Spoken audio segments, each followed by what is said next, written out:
sido decretado así en Estados Unidos y varios países de Latinoamérica. Lo importante, hoy día vamos a ver un tema que es bien relevante dentro de la empresa. ¿Cuál es el rol que tiene el directorio dentro de la toma de decisiones en materia de ciberseguridad? Desde el punto de vista estratégico, desde el punto de vista de la planificación y desde el punto de vista de la inversión. Recuerden que en algún momento hablamos también del tema del ROCI, que es el retorno, así como el ROI en materia financiera, el ROCI es el retorno de la inversión en seguridad en materia informática. Hay forma de calcularlo. Yo en un momento escribí una columna, hice mi proyecto de tesis, de hecho, en el Diplomado de Ciberseguridad de la Universidad de Chile, en ese tema en particular, porque podemos calcular obviamente cuál es el retorno que tiene. Muchas veces se dice que esto es un intangible, que es un tarro sin fondo. El directorio, los accionistas siempre se están quejando al respecto. Quiero partir con una frase que alguna vez escuché en una reunión que tuve precisamente con unos directores y la gerencia de una empresa, no voy a dar nombre obviamente, cuando pregunté acerca de cómo ellos manejaban, por ejemplo, el protocolo de clave. Esto fue previo a la pandemia. Hoy día hay mucho más conciencia respecto al tema, pero fue el 2019, no fue hace tanto tiempo. Y la respuesta fue: en nuestra empresa no tenemos problemas con las claves de acceso ni al sistema, ni a Wi-Fi, ni a los correos electrónicos, porque aquí todos usamos la misma clave. Entonces, a lo cual repliqué: bueno, ¿y cómo lo hacen con alguien que fue despedido de la empresa o bien renunció y se va de la empresa? ¿Cómo lo hacen con la clave de ese individuo en particular? Entonces, ahí el gerente me dijo: al parecer sí tenemos un problema con la clave. Porque obviamente, sobre todo desde el punto de vista del manejo de clave, es claro que tenemos que entender que cada persona tiene asignada una clave y no podemos usar claves genéricas. Esos son roles que hoy día parecen, toma de decisiones, perdón, que hoy día parecen casi absurdas, como el desde de cualquier empresa, organización, incluso desde el punto de vista de las personas naturales. Pero es parte de la inducción en ciberseguridad, esta brecha digital que existe, sobre todo en empresas que no son afines o destinadas al giro. Una empresa de repuestos, esta era una empresa comercializadora de plásticos a gran escala, no tenía por qué estar inmersa en materia de ciberseguridad, pero sí el directorio, sí los tomadores de decisiones deben estar al tanto de estos temas que son, como les digo, el desde. Y obviamente todo esto se vio impulsado, como yo digo yo, más que la transformación o el salto tecnológico, fue el empujón de la transformación digital derivada post pandemia, en donde todos nos vemos obviamente inmersos en este nuevo, comillas, mundo, y nos obliga a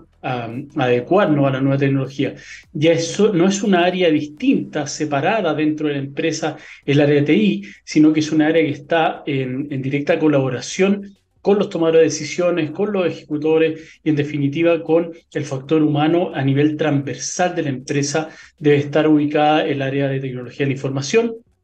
Y obviamente hoy día, a través de esas normas que comentaremos a lo largo del programa, es clave las decisiones que deben tomar los directores de manera informada. No solamente, y de hecho hay directorios que ya tienen dentro de sus miembros un especialista en materia de ciberseguridad. Hay otro, yo asesoro de hecho un par de empresas que lo hago de manera externa, exponiendo ante el directorio, ante el comité de gestión,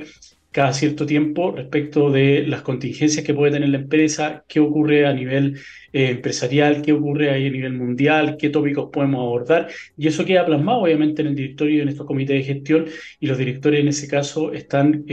actuando con la debida diligencia de acuerdo a los nuevos tiempos que hoy día están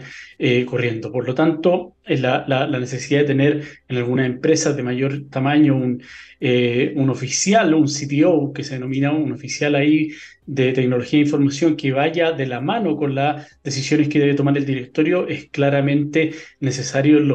los tiempos que hoy día estamos viviendo, en donde cualquier tipo de ciberataque puede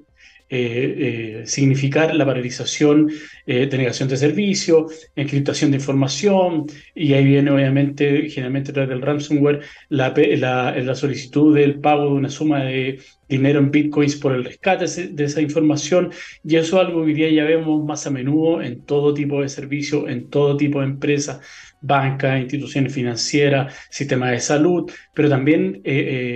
atañe o afecta a los particulares, en donde también lo hemos conversado. La empresa en general, las pymes, las MIPE, no son empresas que tienen una gran cantidad de capital o flujos de capital para poder moverse a lo largo de 3, 6 meses. Eso lo vimos en pandemia, en donde muchas de las empresas no llegaban a los 30 días, a los 60 días, y hubo un gran número de empresas que sobrevivían a través de estos flujos que quebraron. En Chile, y entiendo que en Latinoamérica, yo he tenido experiencia profesional en varios países de Latinoamérica, en Perú, en Colombia particularmente, es parecida la situación. El capital de trabajo son las líneas de crédito. Entonces, cualquier tipo de daño que sufra una empresa desde el punto de vista patrimonial repercute directamente en estos flujos y puede llevarnos a la quiebra. Y por otro lado, que también lo hemos conversado, el tema del prestigio reputacional. Si soy una empresa fin o debiera estar inmerso en la ciberseguridad y se detectó a través de un ciberdelito de carácter básico, incluso una llamada por teléfono, el fraude del CEO, que lo hemos hablado otras veces, en donde se denota que no estaban preparados para enfrentar esta contingencia, eso queda expuesto porque pierden datos, por ejemplo, de ellos, los propios clientes, queda expuesto el plan de negocio, o la contabilidad o la información financiera delicada de un cliente de esa empresa, el prestigio reputacional y el daño que le causa al negocio en particular de esa empresa puede ser peor incluso que el financiero, porque los clientes primero van a emigrar, se van a cambiar a la competencia, y segundo no van a entrar nuevos clientes, lo cual va a hacer que de otra forma, aun cuando no hayamos tenido una pérdida de dinero, las consecuencias pueden ser las mismas. Como siempre les recuerdo, este programa está auspiciado por Ciberlegal. Ciberlegal es una empresa que se dedica precisamente a la inducción del factor humano en la empresa a todo nivel: accionistas, directorios, gerencia, y también el factor humano en general, con el objeto de que estemos inmersos y conozcamos cuáles son las formas en las cuales, principalmente ingeniería social, pero también desde el punto de vista técnico, se cometen y ocurren los ciberdelitos en la empresa. Para cerrar esta introducción, nos vamos a ir con la primera canción de este bloque, que es Burning Down the House de Talking Head. Un temazo. Nos vemos a la vuelta. Estamos de vuelta para este segundo bloque de Ciberlegal, como siempre a través de txsplus.com. Les recuerdo, estamos hablando respecto del rol del directorio en la toma de decisiones en ciberseguridad, a propósito de este mes de la ciberseguridad. Como les comentaba en el bloque anterior, y llevándolo un poco tiempo atrás, 10, 12, 15 años tal vez atrás, cuando yo partí particularmente asesorando a empresas desde el punto de vista legal en materia de ciberseguridad, esto obviamente ha habido una desconexión total entre lo que era el directorio y el área de TI. Cuando uno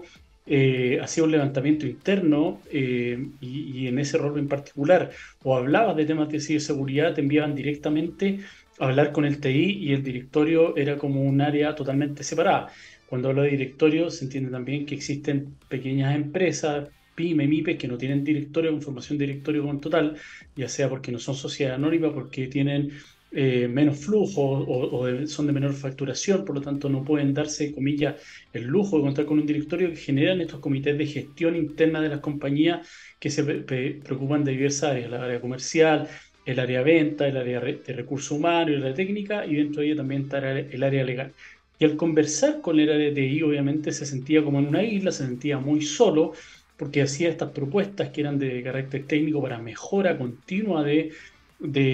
la parte tecnológica, de la protección, además en materia de ciberseguridad de la empresa, y se sentían obviamente a la deriva, porque nadie los escuchaba, sentían que cuando presentaban una propuesta, que uno la revisaba y se daba cuenta por qué no lo escuchaban, porque era 100% técnica, solamente pedían cosas cuando en esa época se compraban cajas, ustedes recuerdan, más que invertir en otro tipo de ciberseguridad, sino que era netamente el tema caja. Entonces, para la empresa, o en este caso el empresario en particular, lo que le importaba era tener un correo electrónico, tener una página web, tener un antivirus, que el correo electrónico no tuviera fallas y tampoco tuvieran caída de continuidad operativa. La facturación era medianamente electrónica, pero generalmente era de otro tipo la factura, igual que la emisión de las boletas de servicio impuesto interno. Por lo tanto, no veía tanta preocupación y sentía que toda inversión,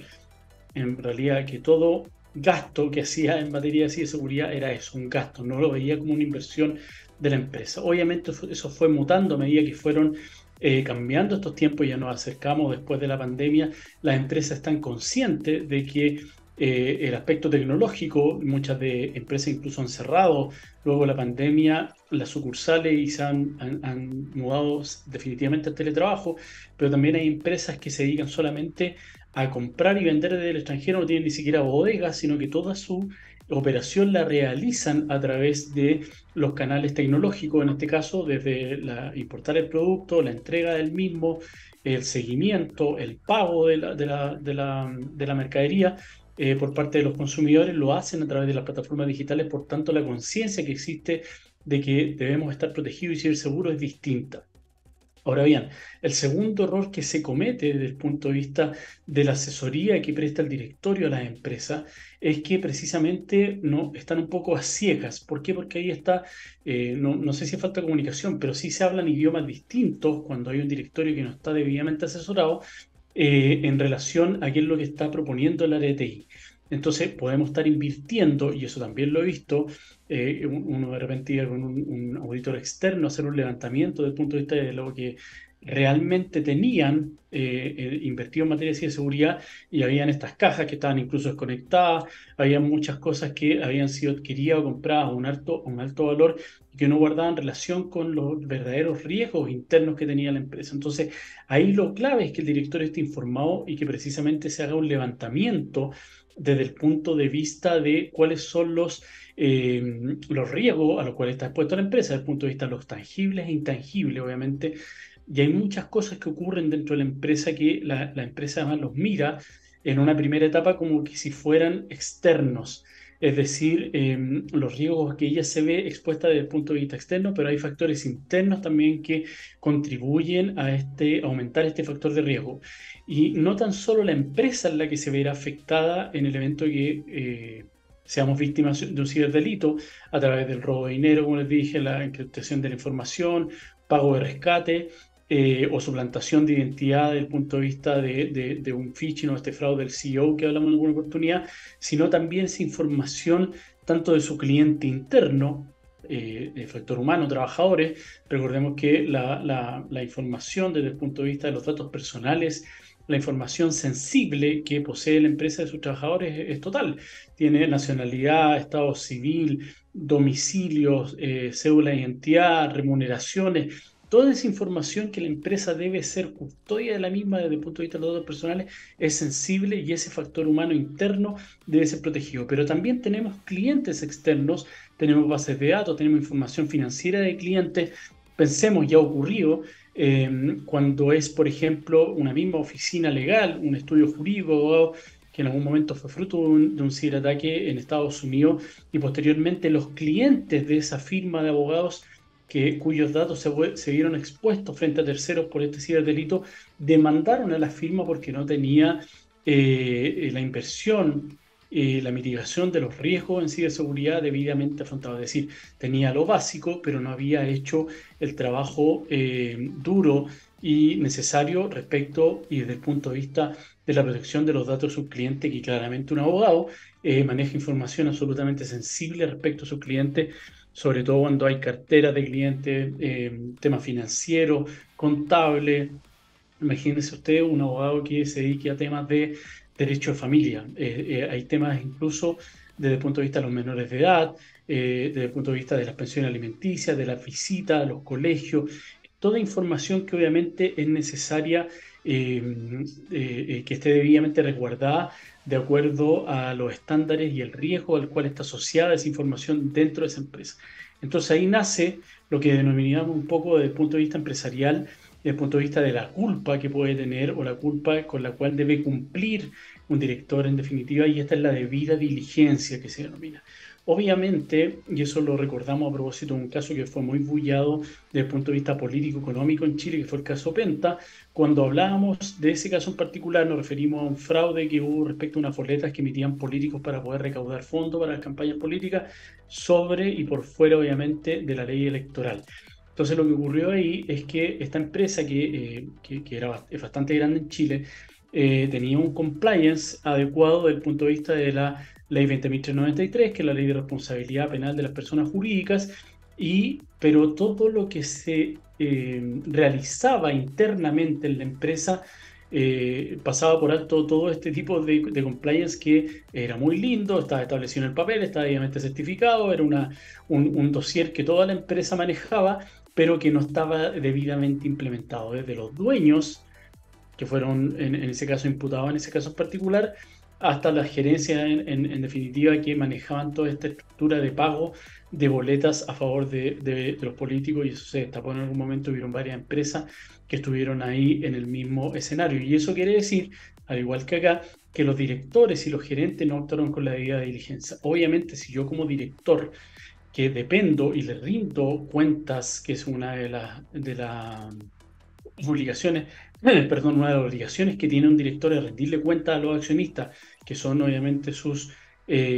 comillas, jefes, a todos los accionistas por igual y no a los mayoristas, por ejemplo, en particular, debe rendir la cuenta, debieran haber informado, oye, aquí hay algo que está realizándose al interior de la empresa que debiera ser denunciado a través de los canales de denuncia creados por el compliance, pero si esto no se denuncia, yo voy a hacer la denuncia ante las entidades de rigor, policía, investigaciones, Ministerio Público, y voy a presentar mi renuncia porque no puedo ser parte, en definitiva, del fraude que se está cometiendo en particular. Lo mismo ocurre en materia de ciberseguridad.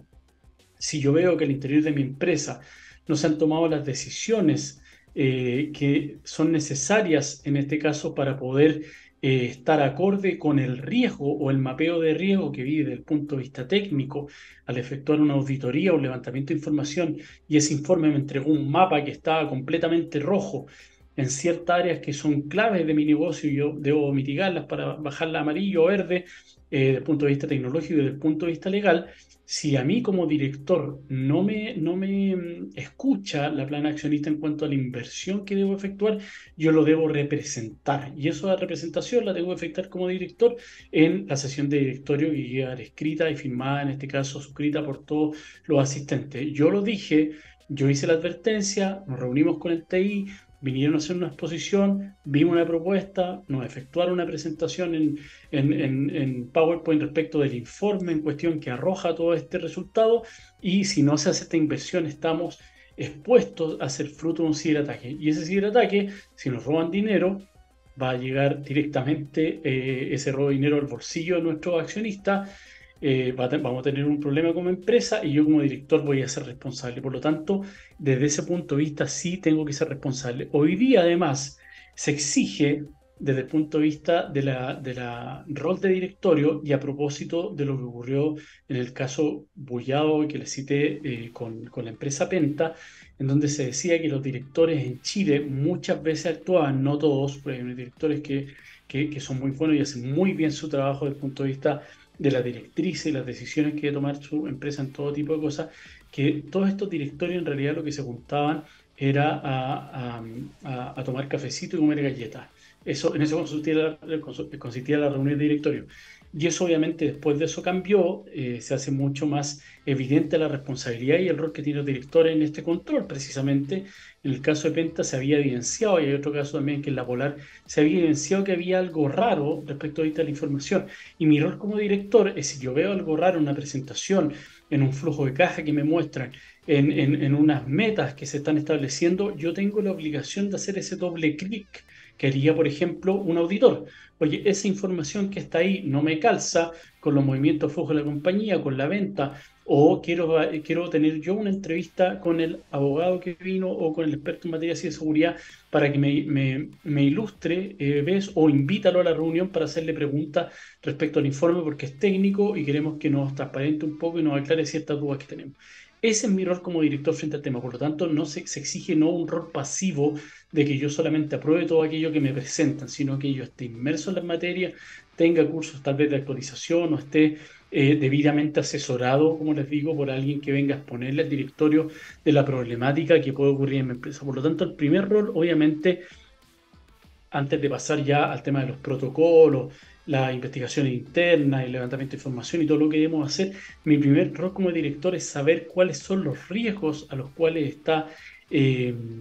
sujeta mi empresa en particular. Para que ustedes tengan claro un poco, cuando se habla de directorios, es un órgano de administración que tiene obviamente las sociedades anónimas que se conocen en general desde el punto de vista jurídico, que son abiertas o cerradas según coticen o no en bolsa y de acuerdo a ciertos parámetros en particular que tiene la ley de sociedad anónima. Generalmente son sociedades, la gran mayoría son sociedades cerradas, y este órgano de administración, que es el directorio, puede estar compuesto de 3 o 5 miembros. Y esos miembros generalmente en estas sociedades anónimas cerradas, que son un poco más pequeñas, a veces incluso familiares, que pueden coincidir algunos miembros con los accionistas, tienen algunos algunas prohibiciones en cuanto a la presidencia del mismo, pero generalmente los roles son los mismos. Si tenemos un directorio que es profesionalizado y es externo, mucho mejor obviamente. Pero este directorio se reúne generalmente 3 o 4 veces al año. Hay algunas empresas que lo hacen de manera mensual, perdón. Hay algunas que no, que solamente lo hacen cuando aprueban el balance en abril de cada año, que es el balance que le presentan al directorio, que es eso obligatorio. Pero en estas sesiones de directorio precisamente se tratan temas como la marcha de la compañía. Ahora existen otro tipo de sociedades, como son las sociedades limitadas, que también son un gran número de las que existen en Chile, y las sociedades por acciones, que son más similares a la sociedad anónima. La sociedad limitada no comprende un directorio, pero la ley me permite a mí, desde el punto de vista privado, generar también este órgano interno como un comité de gestión o como un directorio que efectúe estas sesiones, que yo voy a establecer la periodicidad de la misma, la forma de citación y los temas o ítems que se van a tratar en esa tabla o la reunión que tengamos para ese efecto. Por lo tanto, hoy día no es óbice, porque también lo he escuchado, eso, oye, nosotros no tenemos directorio porque son muy pomposos, no tenemos los flujos, no tenemos la facturación y además somos una sociedad limitada. No, no, no es una limitante, como lo dice el nombre de la sociedad limitada, el que yo sea ese tipo de sociedad para poder establecer el rol de este directorio, que es clave. ¿Por qué? Porque cuando yo logro profesionalizar la empresa, y eso siempre es una discusión que uno tiene con los gerentes y dueños, que ahí sigue los gerentes generales, el gerente de finanzas, el gerente de administración, generalmente son los mismos accionistas o dueños de la empresa. Les cuesta mucho soltar el rol de gestor y dedicarse a cuál es el negocio. Si yo generé mi negocio en materia así de seguridad, no tengo nada que estar haciendo en materia de gestión. No tengo los dedos, como se dice vulgarmente, los dedos para el piano, y tampoco tengo el tiempo para poder dedicarme, por un lado, a vender y por otro lado, a gestionar la empresa. Por lo tanto, lo que se le pide ahí a los dueños de empresas es que ellos profesionalicen este directorio, porque va a ser mucho más rentable pagarle a alguien externo, o obviamente va a ser contratado dentro de interna, me refiero a que va a venir desde afuera, con las credenciales de rigor en materia de seguridad, en materia de gerencia general, para que él tome el control de la empresa y yo como dueño me dedique a desarrollar mi negocio y a efectuar las ventas. Mi costo alternativo, economía uno, eso a lo menos en derecho, es el costo alternativo. Si yo como abogado en una hora puedo facturar 100, pero me encanta limpiar los vidrios de la oficina, bueno, puede ser que si lo hago todos los días, ese costo alternativo va a ser gigante y me conviene más contratar una empresa para poder hacerlo. Aquí un poco el símil del ejemplo, que es un poco burdo, es el mismo. Yo como dueño de la empresa valgo más vendiendo mi empresa que gestionándola. Y eso también nos trae obviamente la especialidad de los nuevos tiempos. El tener estos comités de gestión, el tener este directorio informado de lo que debo realizar en materia de ciberseguridad, considerando la era digital 4.0, es clave. Eso es clave. Hay muchas empresas, y ejemplos para tirar para el cielo. El Kodak, Blockbuster, que son ejemplos que siempre se citan a propósito del problema y la disyuntiva en transformación tecnológica.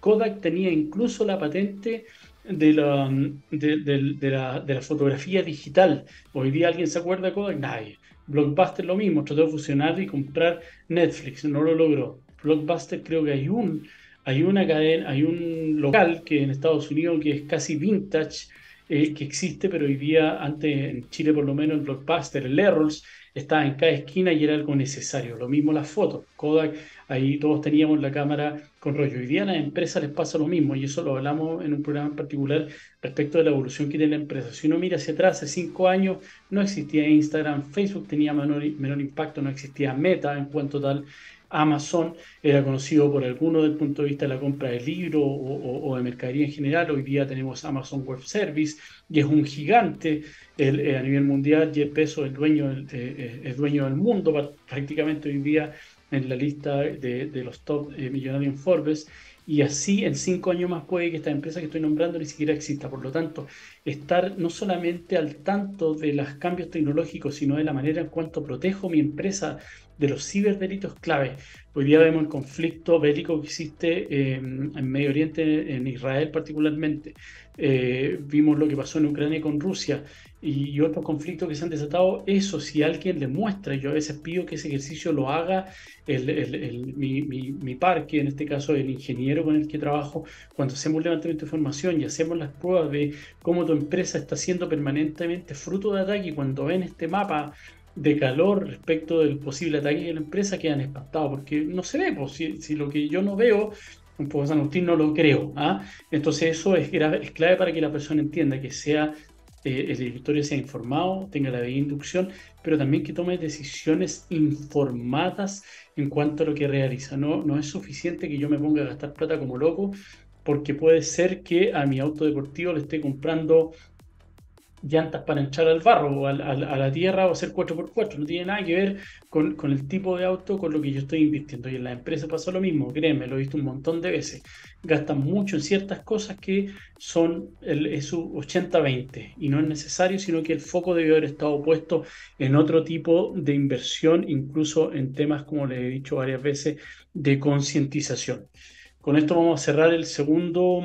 bloque de ciberlegal. Recuerden, estamos hablando del directorio y el rol que tiene en la toma de decisiones en materia de ciberseguridad. Nos vamos a ir con la segunda canción. Seguimos con clásicos, con Even Flow de Pearl Jam. Nos vemos a la vuelta. Amigos, estamos de vuelta para este tercer bloque de ciberlegal. Recuerden, estamos viendo hoy día, a propósito de este mes de la ciberseguridad, que es octubre, estamos viendo cuál es el rol de los directores en la toma de decisiones en materia de ciberseguridad, particularmente la inversión. Como les dije anteriormente, la inversión en ciberseguridad es un tema, no es un gasto. La inversión obviamente se puede calcular, hay una fórmula de hecho que se aplica ahí en cuanto a, por ejemplo, si he tenido una serie de ataques de bueno, más claro, en el ransomware que me pueden robar dinero, pero paralización de servicio, no he podido, denegación de servicio, paralización, no he podido llevar a cabo la facturación, he tenido problemas con los correos electrónicos, he tenido problemas con el pago de remuneraciones, he tenido problemas desde el punto de vista contractual que me han generado cobro de multas, todos esos daños que son colaterales derivados de problemas de seguridad, yo los puedo calcular y con la inversión se calcula a un año corto, a 5 años mediano o a 10 años en largo plazo. Y si obviamente la inversión va a mitigar esos riesgos que tuve, esos incidentes 5 o 6 veces al año y pasa a ser uno o cero, claramente es una inversión que se va a ir calculando a medida que se van disipando en unos 5 o 10 años, como les digo yo, pero siempre va a ser una inversión si está correctamente realizada, eso es clave. Entonces, volviendo al tema, hablamos de directorios o comités de gestión, dependiendo del tipo de empresa o tamaño de empresa del cual estemos hablando, debe estar debidamente culturizada o inmersa en materia de ciberseguridad, ya sea porque tiene un directorio que es formalmente especialista en ciberseguridad técnica o legal, o bien porque cuenta con la asesoría externa del directorio para el evento en particular, debe reunirse periódicamente, dejar plasmada la toma de decisiones que lleva a cabo en conjunto con el TI, debe efectuar el levantamiento de la información necesaria para establecer cuáles son los riesgos, cuál estar expuesta a la compañía de acuerdo al negocio que realiza, de acuerdo al giro comercial, de acuerdo a los clientes que tiene y de acuerdo a la información que maneja en sus bases de datos. Y todo eso suena muy lindo, pero particularmente en Latinoamérica, y los amigos que nos escuchan de otros países estarán de acuerdo con lo que voy a decir, somos totalmente reactivos, no somos proactivos muchas veces en cuanto al manejo de la información y cómo se realiza la inversión en materia de ciberseguridad. Muchas veces me ha pasado cuando tengo reuniones, incluso cuando uno se encuentra con gente en evento y comenta estos temas y le hace algunas preguntas que a veces son incómodas en cuanto a si están preparados para en materia de ciberseguridad de acuerdo a tal o cual normativa. Dicen, bueno, en realidad a nosotros no nos ha pasado nada, estamos ahí tranquilos, ojalá encomendado a algún santo en particular, esperando que no nos pase, pero en definitiva no son proactivos en cuanto a decir nosotros estamos blindados, estamos protegidos y realizamos reuniones periódicas o cada cierto tiempo, pero estamos claros cuál es el escenario que tenemos que enfrentar y cómo prepararnos. Si no estamos protegidos, obviamente estamos expuestos a que el ataque que recibamos puede ser uno, pero puede ser 100 también. Y si es 100, podemos irnos, como les dije, a la quiebra porque nos pidieron un rescate de tal magnitud y entidad que tuvimos que pagarlo y eso nos dejó sin flujos en el futuro y tuvimos que declararnos en quiebra, o bien porque perdimos información que era sensible de nuestros clientes, se activaron eh,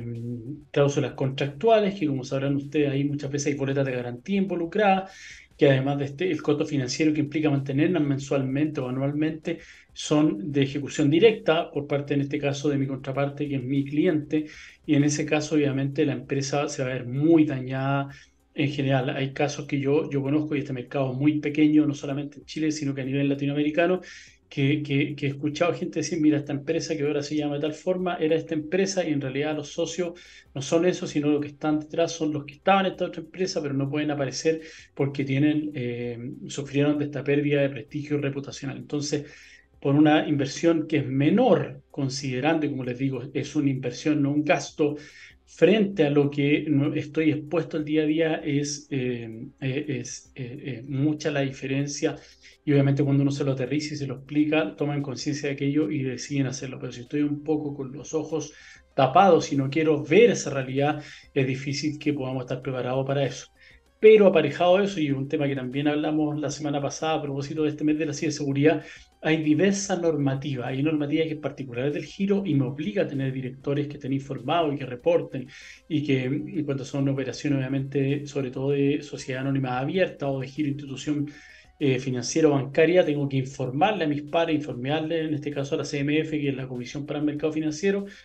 en materia de salud, en materia eléctrica. Hay diversa normativa referente a temas de ciberseguridad y cómo el directorio debe estar informado en la toma de estas decisiones. En materia de la CMF, que es la Comisión del Mercado Financiero, ex Superintendencia de Banco, Instituciones Financieras, existen las RAN, la RAN 20 en particular, que ahí contempla normas referentes al tema de los directorios en cuanto a la toma de decisiones y cómo ellos deben realizar. Y cuando ocurre un ataque, de hecho, debemos informar a los pares para que se produzca esta sinergia y aprendamos de los errores o de las formas de ataque de la industria en particular, porque recuerden que si alguien logra ingresar a un banco a través de un método en particular y efectuar un phishing, un robo de información, el duplicar la página web o enviar un correo masivo phishing a los suscriptores o a los cuentas correntistas, claramente es algo que va a buscar replicar en la banca en general. Por lo tanto, esa información cruzada, esa retroalimentación es clave. En el sector eléctrico también hay normas que se dictaron el año pasado, entiendo fue, no recuerdo bien la fecha, desde el punto de vista del coordinador eléctrico y cómo deben estar al tanto en materia de ciberseguridad. Y también hemos hablado hay también un manual, que es el Manual de Supervisión de Riesgos Cibernéticos para Juntas Corporativas, que es algo que emitió la OEA en conjunto con la Internet Security Alliance, que eso fue el año pasado, en donde podemos establecer ahí ciertos parámetros, medidas de cómo debe actuar el directorio. Pero todo esto suena muy lindo con la cultura, como les digo, que es reactiva y no proactiva,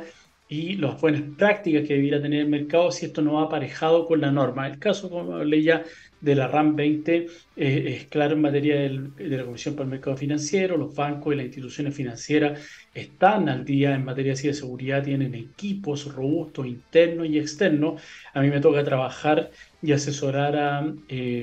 asesores externos de la banca en la prestación de estos servicios, y particularmente lo que hacen ellos, aun cuando el giro de ellos no es el bancario o institución financiera, están a la par en las mismas medidas y de seguridad que tiene la banca, porque la banca contractualmente me lo exige para poder contratar conmigo. Si bien la Comisión para el Mercado Financiero y esta RAN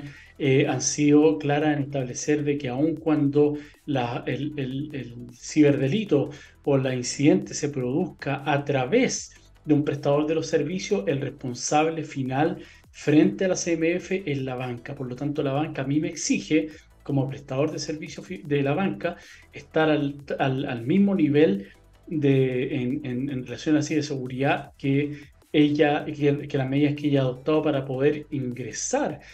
incluso a estas propuestas o licitaciones que son de carácter privado. Así que ahí es clave, obviamente, conocer la normativa y sobre todo el manejo de las negociaciones, las cláusulas contractuales que existen, porque muchas veces ocurre, y es lo que hacen los grandes clientes, en este caso en materia de seguridad u otro tipo de servicios afines, que es establecer obviamente multas y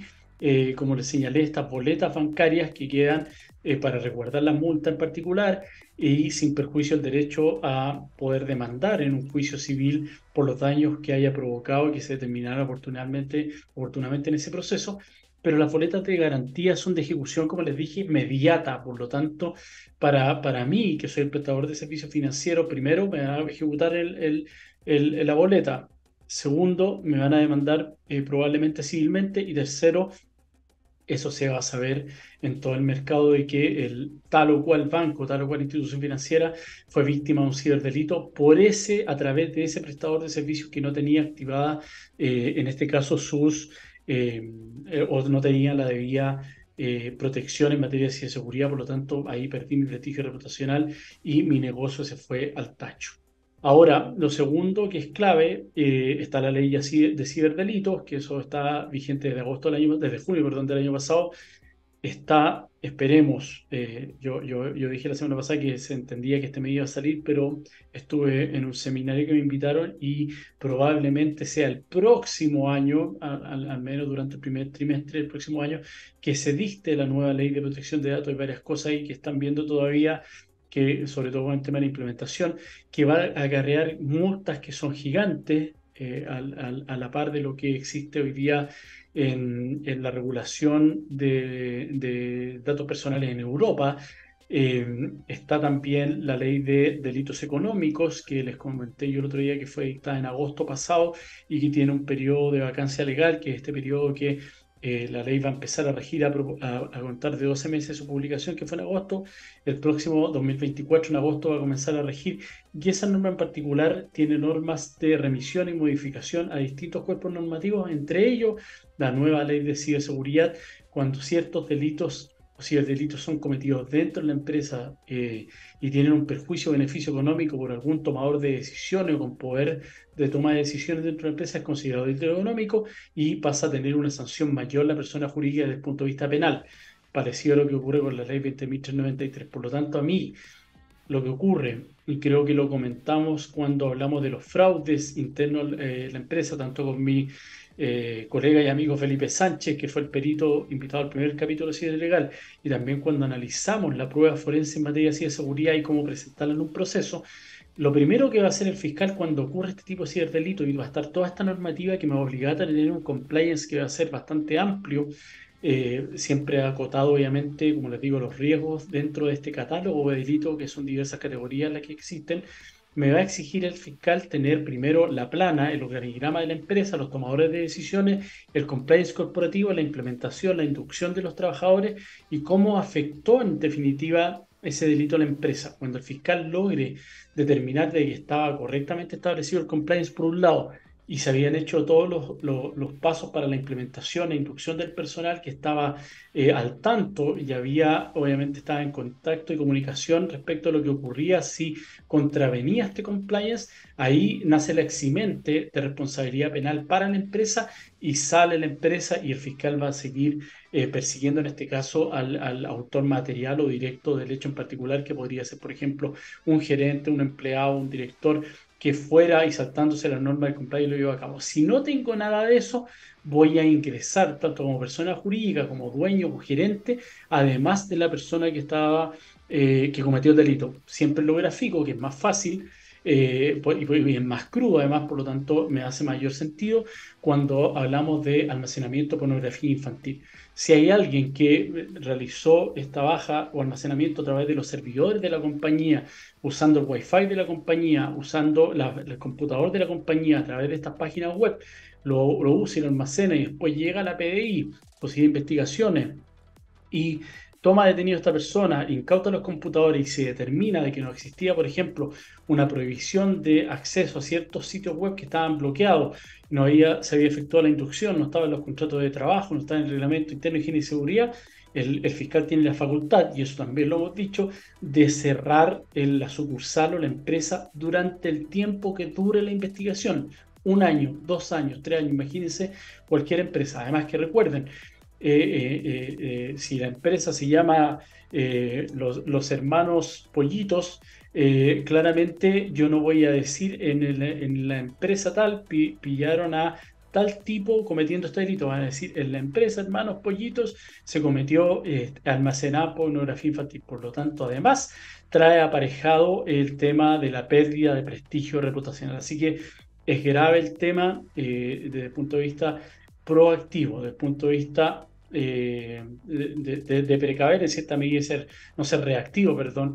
sino que ser proactivo en cuanto a la determinación y tener un plan de seguridad, protocolos internos, instrucciones, redacción de los contratos de trabajo de acuerdo a estos protocolos, reglamento de higiene y seguridad acorde con esto, realizar las instrucciones, eso acompañado desde el punto de vista técnico en cuanto a ciertas provisiones internas o reglas que se ponen dentro de este sistema de ciberseguridad es clave no solo para tener una empresa de cibersegura, sino porque no puedo asegurarme de que alguien dentro de la empresa sea quien cometa el delito y de esa forma estaré protegido frente a una eventual investigación penal. Así que eso, a la vuelta, nos vamos a ir con la tercera canción del programa y a la vuelta vamos a hablar, les voy a dar algunas recomendaciones de qué es lo que debiera hacer el directorio para poder tomar este tipo de decisiones de manera consciente, acertada e informada. Nos vemos a la vuelta, nos vamos con otro clásico, un temazo, Long View de Green Day. Nos vemos a la vuelta. Estamos de vuelta para el último tramo de Ciber Legal para el cierre. Vamos a dar algunas conclusiones y algunas recomendaciones desde el punto de vista directorio, pero es clave que entiendan, y un poco para resumir, el rol del directorio en materia de ciberseguridad, sobre todo en la toma de decisiones. Como señalé, no necesariamente entienden, porque uno cuando habla muchas veces con las empresas en particular que están dentro de un rubro que está ya transformada digitalmente, pero no tienen no han puesto en práctica o han implementado todas estas medidas de seguridad desde el punto de vista de los datos, desde el punto de vista del manejo de información, desde el punto de vista de contractual, la adecuación de las cláusulas contractuales, las cláusulas laborales, el anexo de teletrabajo. Todo eso les falta realizarlo y ahí un poco en la toma de decisión uno siente que están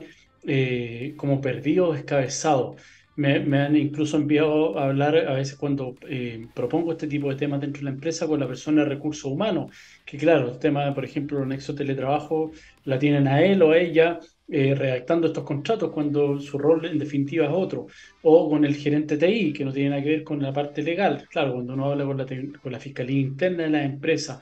y con el ATI hay más claridad en cuanto de que hay cosas que tiene conciencia el abogado interno, que no es experto obviamente en materia de ciberseguridad, sino que está más bien dentro de lo corporativo, lo laboral y cubre las necesidades de la empresa en el día a día. No puede estar obviamente a cargo o al tanto de todo lo que está pasando porque no le daría el día para realizarlo. Por eso cuenta con este tipo de asesoría externa. Siente que hay una pérdida, uno, como les digo, de claridad en cuanto a las decisiones que se deben tomar y adoptar. Se excusan un poco, como les dije, que no tenemos la capacidad de tener un directorio, pero sí podrían tener, cuando no se los provee de esa forma, un comité de gestión, una asesoría en particular que pueda realizar todo este tipo de labores sin necesariamente tener un directorio. Entonces ahí lo primero que deben hacer cuando tenemos el directorio, el comité de gestión, definir obviamente la estrategia de seguridad de acuerdo a los objetivos de la empresa, el giro en particular de la empresa, definir cuáles son los riesgos tecnológicos que ellos están expuestos desde el punto de vista de los tangibles y los intangibles, los bienes internos de la compañía claramente, y ahí establecer las políticas y procedimientos de seguridad de acuerdo a esos riesgos en particular, no simplemente que tengamos, así como les puse el ejemplo en el caso de Penta, que tengamos un catálogo de delitos y los cometamos todos. O sea, no solamente estar en el papel y que suene y se vea muy lindo y esté ahí el canal de denuncia en la página web, sino que además los debamos implementar. Haciendo la evaluación, como le digo, estos riesgos en seguridad informática, en materia de ciberseguridad, debemos realizar el levantamiento de estos protocolos. Y eso va aparejado, como tercer punto, entre comillas, un correcto gobierno de seguridad de la información. Y ahí lo que hace obviamente este gobierno, ya una vez que tengo claro cuáles son las políticas de procedimiento, hicimos el levantamiento de la información en cuanto a los riesgos a los cuales estamos